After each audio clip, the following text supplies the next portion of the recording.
Hello, YouTube. It's Chelsea the Destroyer. Just watch Emesis Blue, and a lot of people suggested I watch the film theory because I was confusion at the end. So we're gonna try that. So grab your snackies, grab your bevies. Let me know what you eat and drink down below. Let's get to watching. Turn this up. Emesis Blue is one of the Yes. best written, most engaging mysteries I've ever seen on YouTube. Yeah, what might seem on the surface like a terrifying horror fan film is actually a deep, introspective look at what it means to be alive and whether sometimes you might be better off dead. Oh yay! I didn't like that. Hello Internet! Welcome to Film Theory, the show that knows that a lot of you have been waiting for this theory for longer than you think. Yeah, today we are finally talking about a movie called Emesis Blue, one of the coolest projects I've ever seen from independent creators here on YouTube. Yeah, this is an entire movie made by a channel called Fortress Films, released And has been around for a while. right here on this website for free. You guys recommended this one a lot, and you know what? This is one of those situations where I should have done this one way sooner because there's just so much to dig into here. But I'm getting way ahead of myself. What do you I really feel like, based on some of the comments, that you need to know a lot of Team Fortress 2 lore, apparently. Like, apparently there's a lot of, like, Easter eggs and shit that you just kind of need to know. is this? Emesis Blue is what is known as a machinima. That's basically an entire film made within a video game. Have you ever seen a show like Red vs. Blue, or a funny clip of a gaming character doing something that absolutely did not happen in their game? That was likely a machinima. In this case, Emesis Blue was created using a software called Source Filmmaker, created by video game company Valve Software. Have you ever bought a game on your computer from Steam, or played a Half-Life, Portal, or Left 4 Dead game? That was Valve. God, what? Left 4 Dead 3. Left 4 Dead 3. Left 4 Dead 3, okay? Please. I'm begging you, okay? I love those games. Please. Please. Also do something about the bots in Left 4 Dead 2. But please. Please. I know everyone wants Half-Life and Portal. I don't give a shit. I want Left 4 Dead 3. Okay, don't miss me with the, oh, this is the spiritual successor. I don't give a shit. I want Half-Life. Not Half-Life, sorry. Left 4 Dead 3. I want it. I want it. Okay. And in 2012, they released Source Filmmaker, their internal software for making video game trailers to the public. They don't do 3? Great. Skip it. Left 4 Dead 4. Let's go. I don't care. Fun fact, Skibidi Toilet was also done in Source Filmmaker, though I think what Fortress Films is doing here is probably just a little bit more impressive. Basically, they've taken the characters and world of Valve's multiplayer shooter, Team Fortress 2, and straight up made a movie out of it. In case you need the lowdown here, Team Fortress is set in the 1960s and follows the conflict between rival brothers Redmond and Blue Tarch Man. The pair each lead the company's Reliable Excavation Demolition and Builders League. I can see where Redmond came from, sure. Blue Tarch feels like a stretch, but why not? United. RED versus BLU, you get it? And have hired 9 constantly respawning mercenaries to fight it out in an endless battle for dominance. That's the Spark Notes. And honestly, in the Team Fortress game series itself, this storyline isn't that important. It's just a justification for why you're getting sick headshots and wearing funny hats. But it was fleshed out in a bunch of machinima shorts and comic books released over the years. But Emesis Blue takes a lot of the ideas and lore for the Team Fortress series and puts a unique horror movie spin on it. Yeah, gone are the comedic shorts created to showcase the characters. I am heavy weapons guy, and this is my weapon. And in its place is something truly terrifying. God, I just hate it. I hate it. But underneath the spooky scaries is a genuinely engaging mystery and one of the best written thrillers I've seen in years, from Hollywood or otherwise, with just so much meaning and symbolism layered into this story. Yeah, this references everything from Like, also, you can do horror really well with a low budget. Like, you really can, because part of, like, the scary stuff and the tension is you don't see what's happening. You don't know what's happening. Like, you could do it really well with a lower budget. If you were, like, I don't know, clever with it, I guess.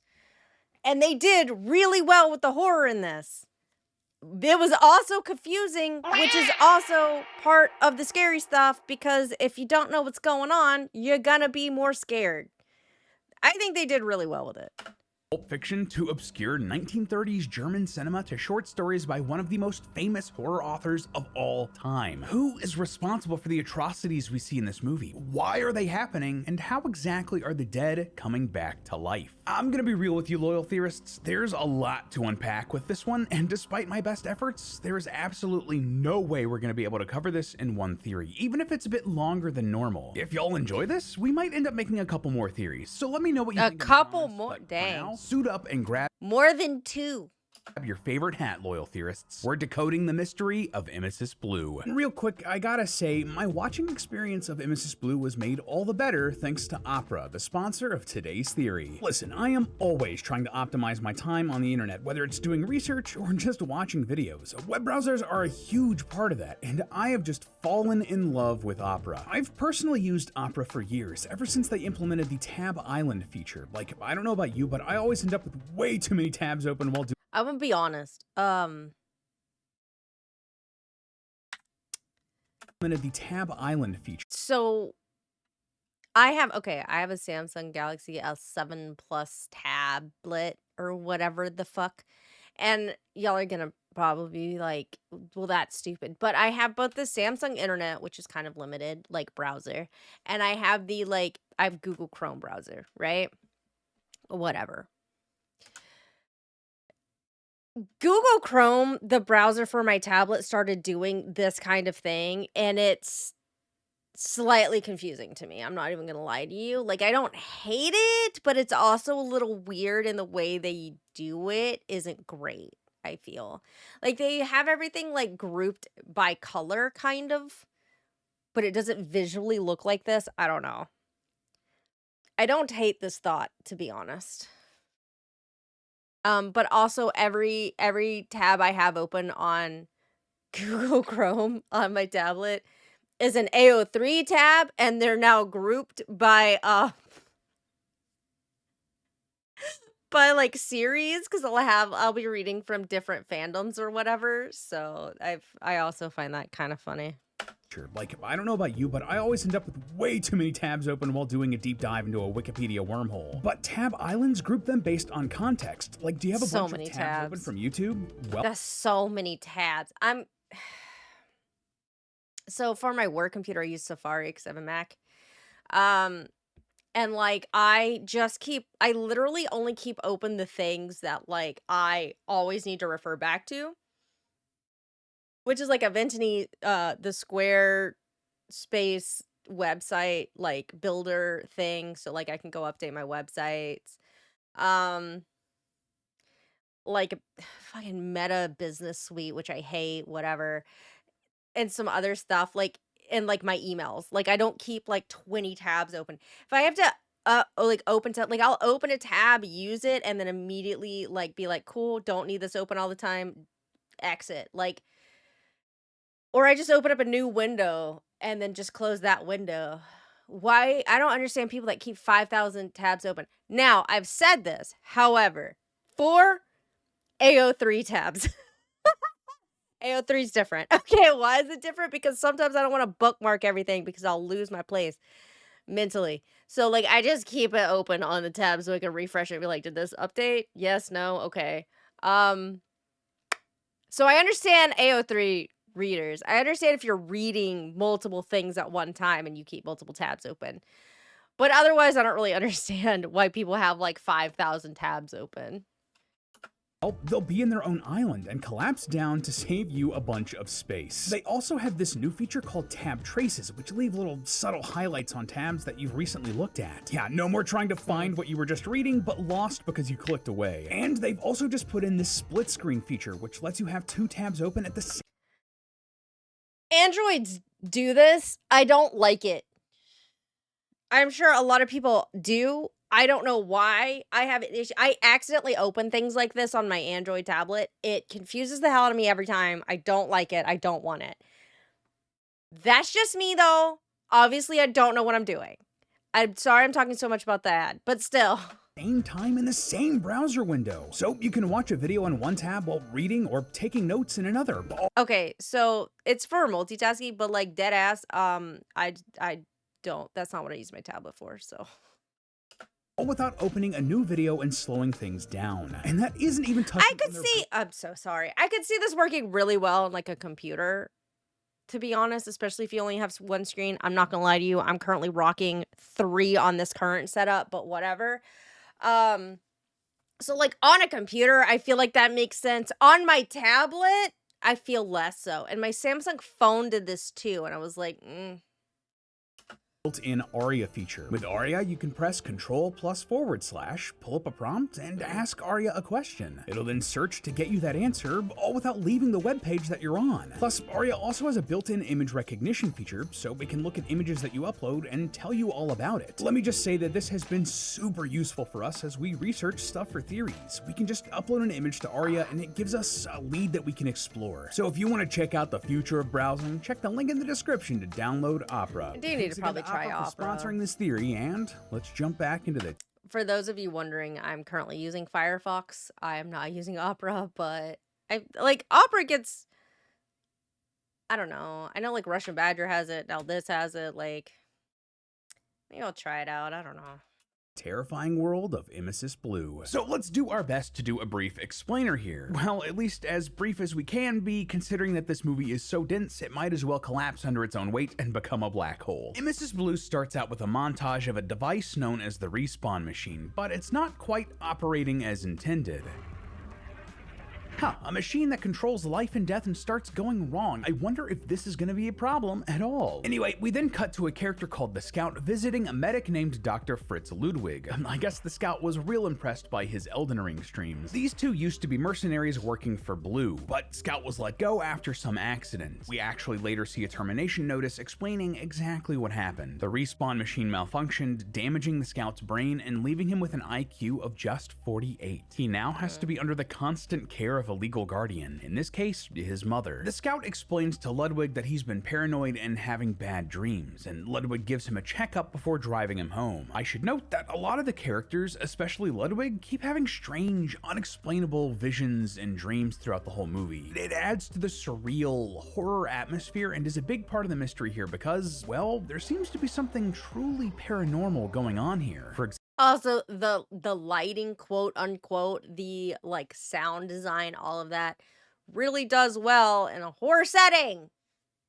before the Scout and Ludwig leave the medical office, there's a couple of odd moments where a box of VHS tapes is mysteriously knocked over and a set of double doors are pushed open by, well, no one. Weird. Anyway, after he returns home, the Scout's mother is murdered by a creepy pyro and a mysterious second assailant that we don't see, who also kidnaps the Scout. Soon afterwards, Ludwig wakes in his office after having another freaky dream, but his hands are covered in blood. He's then told by a mysterious stranger that the Scout has been kidnapped and is being held in a building called the Conager Slaughterhouse, and that Ludwig will have to go there if he wants to save him. While all of this is happening, there's a second storyline following two other characters, the spy detective and his assistant, the soldier. The pair are investigating the kidnapping of New Mexico Governor Jules Archibald and track a heavy into an alley where he's waiting to hand off a mysterious briefcase. The three fight, and the heavy is killed, but not before a mysterious character called the Undertaker wearing a plague doctor mask steals the briefcase and escapes into a black hearse. The pair are able to track the Undertaker and the hearse down to the scene of a crime, the murder of the Scout's mother, where they discover evidence that the second assailant was none other than Dr. Ludwig himself. They then investigate Ludwig's office and also follow the clues leading to the Conager Slaughterhouse. Though interestingly, the hearse that the Undertaker stole has been crashed outside of the building. Ludwig sneaks into the facility where he finds and frees the Scout, but the Scout thinks that he's one of his captors and tries to escape. Sadly, he's quickly captured by a pair of engineers, one of whom takes the Scout and painfully kills him off screen. Ludwig notices a briefcase in the room, the same one that the Undertaker stole earlier. That's weird. And then tries to sneak up and take out the other engineer, but is discovered, shot, and killed. And yet, something happens to Ludwig. His blood literally returns to his body, his wounds sealing up, and he comes back to life. With this second chance, Ludwig takes control of the situation, killing both engineers, mourning the Scout, taking the the suitcase and trying to find a way out. That rhymed, didn't even mean to do that. Meanwhile, the spy and soldier infiltrate the slaughterhouse through the sewers, but the pair gets split up with the spy getting captured by the pyro and the soldier recruiting a demo man, another injured prisoner, and running into Ludwig. The three descend deeper into the facility, all while having even more crazy visions and fighting several zombies. Yeah, The zombie scene was particularly painful. like actual zombies. This movie gets insane. All the while, the spy is able to escape and kill the pyro, but is nearly burned to death himself. In the depths of the facility, the group finds Archibald in a prison, but the demo man succumbs to his wounds and dies. We actually see this through his eyes, and the demo man just thinks that he's shown up to a bar tended by an old friend of his. This appears to be another engineer who died in an earlier video by Fortress Films. Back in the land of the living, the soldier discovers proof that he is one of the mercenaries that has been cloned several times. He sees a frozen clone of himself, finds an image of Archibald about to shoot one of his clones, and hears a recording of Archibald confessing to abusing the respawn machine for profit. As it turns out, Archibald is responsible for creating hundreds of thousands of clones, resulting in hundreds of thousands of deaths. He's been feeding into the conflict between Red and Blue, pitting them against each other for his own personal profit, despite the inhumane treatment of the people being respawned. Obviously, not only does this cause severe mental Which frankly explains a lot about Soldier, I feel. trauma for the soldier, but it also explains why the respawn machine has started malfunctioning. Archibald has been respawning these same people over and over and over and over, all in the name of making money, and it's just started to wear out. This is I mean, also, I feel like if you're gonna do something over and over and over and over again, you're gonna get anomalies, and the person that you're doing it to, almost like cancer, right? Like, so you're gonna have an issue somewhere along the line. why the scout had those defects we discussed earlier. The respawn machine just started to break. Meanwhile, Ludwig discovers the actual respawn machine and has a mental breakdown. He thinks he sees the scout inside of it before the apparition disappears, and he witnesses a vision of himself murdering the scout's mother earlier in the movie. Messed up vision of himself. Terrifying stuff, man. It's just so effective. But even more strangely, he also witnesses a conversation between himself and the scout, and then knocks over a box of VHS tapes and tries to open a door to follow them. Remember earlier when those things happened at the beginning of the movie? It seems like there might be some legit time travel going on here, if things weren't already confusing enough. Anyway, the now horribly burned spy finds and kills Archibald, furious for the role that he's played in all of this. He then decides that he's going to take Archibald's place in the scheme and also captures both the soldier and Ludwig, planning to pin all of these deaths and murders on Ludwig himself. The three then play a round of gun gambling, which Ludwig loses, and then he dies. The spy then escapes with the briefcase, while the soldier finds himself in a pit full of dead clones and having even more crazy visions. At this point, it's unclear what's real, what's a weird time travel vision, and what's just straight up a hallucination. But at the end of it, the soldier is able to escape as the slaughterhouse collapses once and for all. Sometime later, a funeral is held for Archibald, with the spy giving a speech blaming Ludwig for all of the deaths that night. Interestingly, he still has that mysterious briefcase, but the real mind blow comes when a very much alive Ludwig bursts out of the coffin, kills the spy and several people attending the funeral. The Undertaker watches on as Ludwig and the soldier have a moment, realizing that they're on the same side. The soldier helps Ludwig kill those responsible for the whole Clone War as Ludwig steals the suitcase, hijacks an ambulance, and escapes into the night. Later, an exhausted Ludwig pulls over at a bar, the same bar that we saw the demo man in earlier. In the bar, we see several characters that we know to be dead. The engineers, the scout, Archibald. Ludwig goes to the bathroom, but notices that his reflection has disappeared and a darker copy of himself stands behind him. We pull out and reveal that there is no bar. The ambulance has crashed, killing Ludwig and smashing the suitcase open, revealing a red light inside. The film ends as we zoom in on the interior of the suitcase and one last person walking out of the burning respawn machine. Then, cue credits. Man, that was a lot. This film is just packed with complex character motivations, literary references, and multi-layered symbolism. I tried to keep that whole "what the heck is this even about" section to a bare minimum, and there was still just so much I had to leave out for the sake of time. You have to go watch this for yourself. Yeah, there's a lot. There is a lot. No one told me it was a horror movie. There is at least I don't think so. I don't remember that conversation. There is a lot. A lot happens. It is confusing. if you want the whole story. For real, there's a reason that a lot of the explainers for this movie here on YouTube are longer than the actual film itself. All that being said, for our purposes today, I think we should try to narrow down the main mysteries that we want to solve here. First of all, what's in the suitcase that everyone wants in the movie? And secondly, who is the mysterious Undertaker? Well, as it turns out, the answers here are connected, so let me explain. Let's start out by talking about the mysterious briefcase. Now, I wish I could go on and on speculating about what's inside of it here. After all, there's a clear homage to several films that use a briefcase as a big MacGuffin but never explains what's inside. But we actually do know exactly what's inside.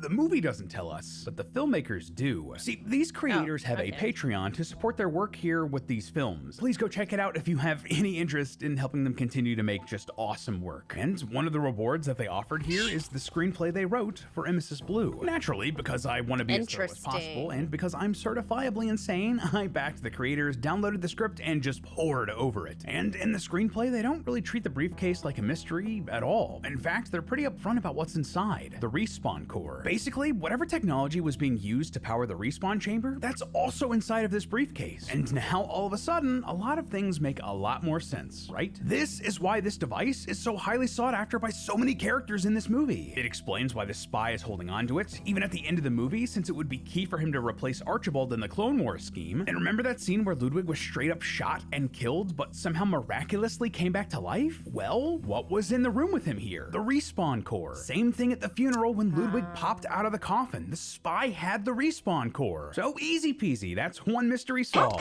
But how does it connect to the mysterious Undertaker? Well, to answer that, we need to discuss exactly what happens when someone respawns, because we know it's not pretty. In fact, there's something incredibly wrong about the respawn machine. We learn in the movie that they tried to make it work with tons of different people, but were only really successful with 9.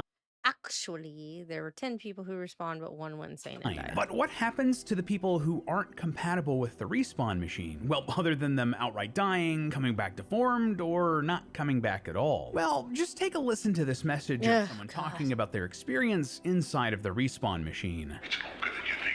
I see the other side.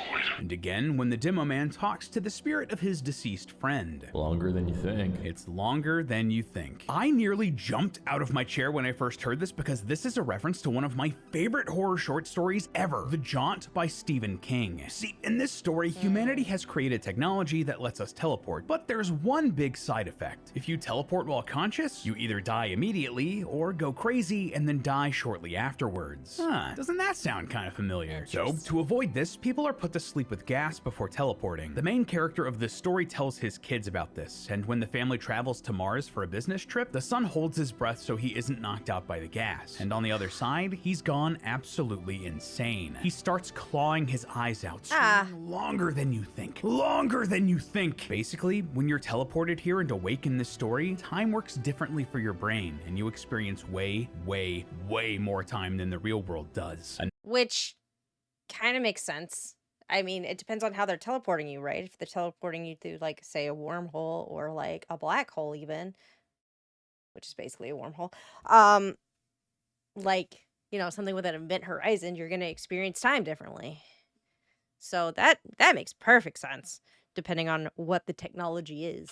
Enough to drive you completely insane. And however much time that you think it is, it's longer than you think. So, using that information here and connecting the dots to the dead characters who also use that phrase, the same thing is happening with the respawn machine. Most of the people brought back to life with it experience something terrible on the other side, perhaps a near infinite amount of time inside of purgatory. And the scenes set in that bar are the afterlife, or at least some sort of purgatory. That's why we see characters that we know are dead in there, like the engineers, Archibald, and the scout. Now, normally, if you just die, being here wouldn't be an issue. The problem would be coming back. The 9 classes we see in the Team Fortress franchise are 9 of the only people who have been able to survive this respawn process intact, going into that afterlife and coming back. And even then, there's still a chance of something going wrong, just like we see in the Jaunt story, and just like we see with the scout here in Emesis Blue. So here's my thoughts. It's laid out pretty plainly in the story that the respawn machine started started malfunctioning because of the sheer amount of clones Archibald was pumping out of it, supplying both the red and the blue teams. We know for a fact that the Scout is a defective respawn, which affected his brain, and it also in turn affected his mental health. He's been paranoid and having strange visions and dreams, which he's described as... Well, I was in the bathroom, right?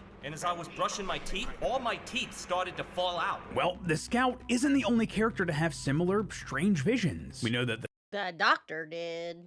With that teeth thing. the soldiers had a few, but more importantly for us right now, so has the medic. In fact, he's had an almost identical vision or dream of him spitting out teeth, exactly like the Scout described. So, what if the Scout isn't the only person who's come back defective? What if Ludwig did too, but his defect wasn't that his brain was damaged? What if his defect is that he had more than one set of memories? More than one personality trapped in his brain from the different people inside of him, the different teams that they were on. Ludwig is both the red and the blue medic resurrected in one body. Or at the very least, he has those two fighting personas inside of him, represented by the red and the blue teams. Stick with me here. I did slightly ask about that. I asked if he was playing both sides because he had both red and blue. First of all, we know that Ludwig is struggling with what seems like different personas in his brain. The Ludwig one, yes, but also the one that's a murderer. Secondly, we know for a fact that at least one red medic exists in this world, so there's more than one Ludwig out there. Thirdly, having those different personas explains the lost time that Ludwig seems to have, waking up and not understanding why he has bloody hands. And fourth, this would also explain the different states we see Ludwig in throughout the film, when he seems to become more powerful. For example, after he's resurrected for the first time by the respawn core, Ludwig's eyes are blue. That is the blue persona taking hold. On the other end of the spectrum though, the scenes where Ludwig loses control and murders people are always bathed in red light. That is the red persona. And this is even represented by another literary reference in the movie. See, one of the VHS tapes we see in Emesis Blue is for an old German film just called M, directed by Fritz Lang. Fritz Lang? Fritz Ludwig? Coincidence? I think not. Anyway, this film is all about a serial killer who seemingly has a separate consciousness inside of him that does all of the violence. During his trial, he explains, and forgive me for dubbing over the German here, "I can't help myself. I have no control over this evil thing inside of me. The fire, the voices, the torment." Sounds a lot like what's inside of Ludwig in Emesis Blue, doesn't it? I really just hate this frame, like the scene. It's creepy. I mean, it's good. Don't get me wrong. It was really creepy. Just also there's like a lot to this. I mean, like, hey, here's this old German movie about a serial killer. What? I don't have like people that are able to make this, whoever made this movie, like, what? That's crazy. Good on you. Just being like, you know what, we're gonna tie in this and we're gonna show you, like, we're gonna put it in the movie so you can go like look it up. But I know about this for whatever reason, so I'm gonna tie it into the movie. That's crazy. Thing coming out to kill people, the murder. Yeah, like he has like dissociative identity disorder. Sort of. He has literally multiple personalities in himself. In M is also identified by the letter, well, M. The same thing we see with Ludwig in Emesis Blue. It just all lines up too well. Just like the Scout, Ludwig was damaged by respawning, and he has at least two personalities inside of him. Two sets of memories battling it out, and causing him to descend further into madness and violence. Now, honestly, that is a really cool setup, and a great story hidden under the surface of Emesis Blue. But what does that have to do with The Undertaker? Well, simple. That's because Ludwig is The Undertaker. Okay, But hold on, you might think that makes that's sense. a bit of a leap. Like, wait, don't we see the Undertaker No, and because Ludwig in the same? The Undertaker, first of all, I feel like when we see Undertaker and Ludwig in the same place, it's him having a hallucination, but also the Undertaker is represented by an old style, a plague doctor, and Ludwig is the medic. So that makes sense. scene a couple of times? And aren't they doing different things at different times? How could they possibly be the same person? Well, the answer is simple. Time travel. Again, hold on, stay with me. That's another big leap to take, I know, but it is 100% set up in this world. I didn't really have a great place to bring this up during the summary explaining the story of Emesis Blue, but there are numerous points where we straight up see characters traveling through time and interacting with past or future versions of themselves or others. Like, there are numerous phone calls that play audio from conversations earlier in the film. And remember when future Ludwig knocked over the VHS tapes and opened the doors that past Ludwig and the scout saw? He physically interacted with the real world in the past. At another point, the soldier sees a mysterious silhouette in the distance, only to realize later that he was that silhouette. He also sees himself having a conversation with the demo man before attacking himself. If you listen closely in these scenes, you can even hear the same conversation happening in both. I don't have time for this. Wait, you gonna get me out of here. Why the hell should I? I don't have time for this. Wait, you gonna get me out of here. Why the hell should I? All of this isn't even mentioning how Cheer 100 from how that movie looked. It was produced in a time well before the phenomenon of split personality, schizophrenia was understood by the medical world. Thank you for the bits. You mean M? Like the M movie? I would have to look up when that kind of was quote unquote discovered, I guess. But it's been around longer than you think. We just used to give lobotomies to people. Like, and put them in insane asylums. So like that kind of stuff has been around longer than you would think it would be. Ludwig heals when the respawn core respawns him. Like, it doesn't look like his wounds are just closing up, it looks like time is literally traveling backwards for him. The blood is going back into his body and his clothes are getting healed as well. With all of that being said, is it really that big of a leap to say that someone was able to time travel just a bit further back in time? On top of this, Ludwig becoming the Undertaker solves a lot of problems here. It's heavily implied that the Undertaker is the one that led Ludwig to the slaughterhouse to begin with. He also stole the respawn core and made sure that it was exactly where it needed to be to end up in the hands of Ludwig and then the spy, all to make sure that Ludwig would respawn, eventually as the Undertaker. We actually see what I believe to be the birth of the Undertaker at the very end of the movie. After Ludwig has died and the briefcase holding the respawn core, Oh, remember, yeah, that makes sense. we see one last person respawning inside of that machine. That is the Undertaker being born before he goes on to set up all of the events that set all of this in motion, closing the loop that is Emesis Blue. And just the cherry on top here, symbolically, it also makes a lot of sense. I mean, the first and most obvious connection here, the Undertaker is wearing the mask and costume of a plague Answering Zane, and yes, there was very specifically a very famous one that went around and like did a tour, or did multiple tours, I should say, of just giving lobotomies to people. That's where you get the quote unquote ice pick lobotomies. That's how that became popularized and famous, is there was a specific, he wasn't a doctor, he did not have a medical degree. He was just kind of a dude. He started out with a doctor that worked with him and then found out about the quote unquote ice pick method. They're not actual ice picks, but it is something very similar to an ice pick that was used. He learned how to do it that way and then toured by himself to give people these lobotomies. I forget the dude's name. He's pretty famous, but that's how that became. That's why we remember that he did that, and like we have evidence of it, and it worked for a very small amount of people. Like, it did positively affect a small amount of his patients, quote unquote, a very small amount of his patients. A lot of his patients suffered horribly from that, but yeah. It's not a hook. It is literally, it looks like an ice pick, except for where the handle is kind of it's kind of flat, so you could tap it with a hammer. I did a lot of research about this a long time ago. But yeah, there, fun stuff in history. That wasn't super crazily, like, widespread. It was just, like, this one dude did it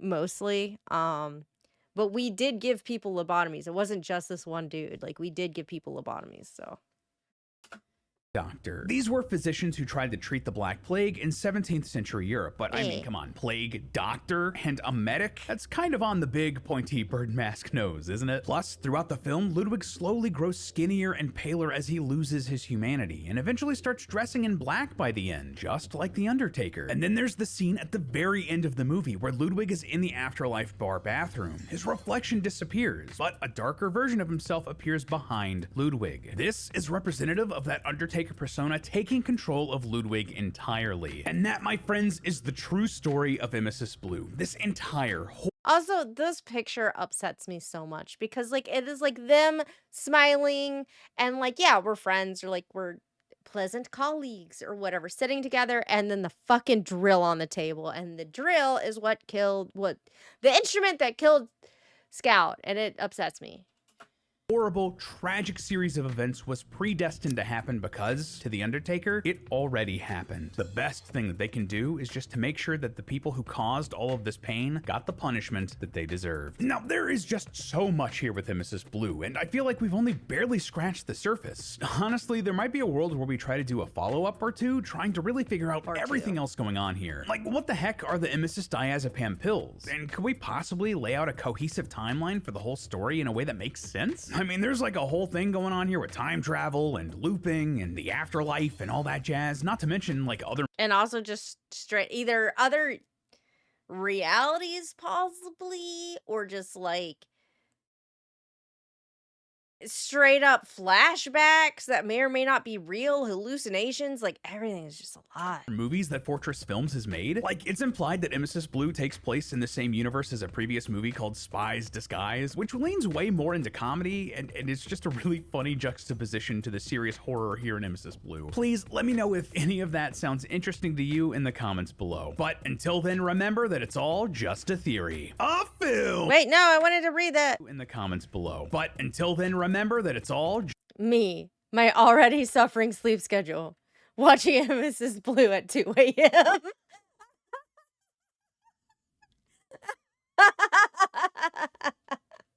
That's pretty good. just a theory. A film theory. And cut. Up next on Film Theory. Oh! TikTok's most terrifying horror creator has invaded YouTube with a series all about the demons you can find online. No, thank you. Just straight up, no thanks. I will hard pass. Hard pass on that one.